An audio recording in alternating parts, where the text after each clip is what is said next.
A radio message will be sent to an alien solar system this year. Big think.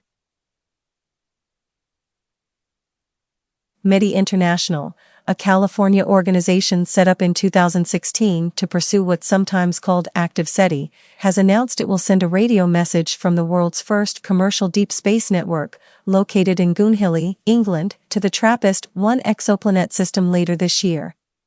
Located 39 light-years from Earth, the TRAPPIST-1 system was chosen because its central star may host several habitable planets.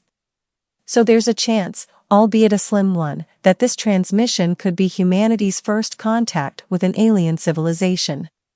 While that would be an amazing feat to pull off, a nagging question remains. Is it wise to send out such a message?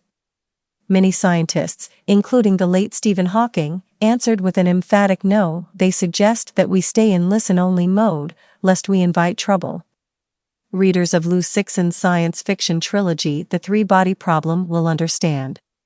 While the aliens alerted to our presence wouldn't necessarily have to be as vicious as those in the movie Independence Day, potential conflicts could easily arise from misunderstandings. The proponents of active messaging counter this argument by saying that we have already been sending out radio signals for nearly 100 years. If aliens have the technology to invade and intend to, they already know where to find us. Personally, I find both viewpoints reasonable. However, since Earth is currently our only lifeboat in the interstellar ocean, I think it is prudent to err on the side of caution. It is disconcerting that there are no rules in place regarding who can transmit messages that could lead to our first contact with an alien civilization. One would think the United Nations might have something to say about it, but as things stand, anyone with a large enough transmitter can send whatever he or she wants into space.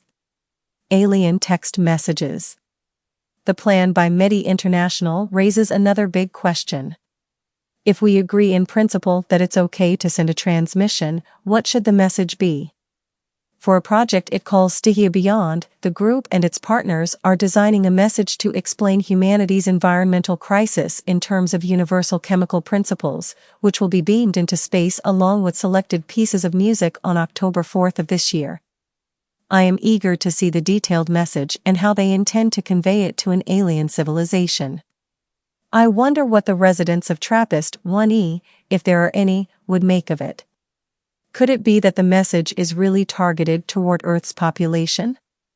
If we aren't able to fix the climate crisis ourselves, we may not be ready for contact with an alien civilization. I am also wondering how the music would be received. Alien reactions may range from annoyance to pleasure, or they may try desperately to decode a deeper meaning from it.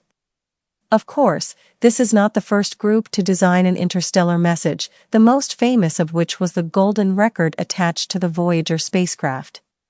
Nearly 50 years ago, in 1974, a message beamed from the Arecibo radio telescope in Puerto Rico was the very first attempt to send out a transmission meant to be understood by aliens. So far there's been no reply. Recently, a science team led by Jonathan Jiang from the Jet Propulsion Laboratory proposed a new message, which they call Beacon in the Galaxy. That essentially updates the Arecibo message by maximizing its information content about humanity, while using as few data bits as possible. Like the Arecibo message, Jiang's message is binary coded and includes pixelated images. It begins with basic mathematical and physical concepts to establish, they hope, a universal lexicon, followed by a description of the biochemical composition of life on Earth. The aliens are given a way to determine our location. A time-stamped position of our solar system in the Milky Way relative to certain easy-to-identify globular clusters. The message also includes digitized depictions of the solar system and Earth's surface, as well as digitized images of a female and a male human. It ends with an invitation to any receiving intelligent species to respond. Will they get the message? While the METI team will send their message to a star that is relatively close to Earth, Jiang and his colleagues propose targeting a star cluster thousands of light-years away, near the center of our galaxy.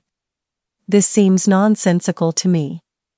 The message would take many thousands of years to reach an extraterrestrial civilization, and by the time it arrived, the signal would surely be degraded to radio noise. Understanding an alien culture's message is hard enough. This degradation might make it impossible.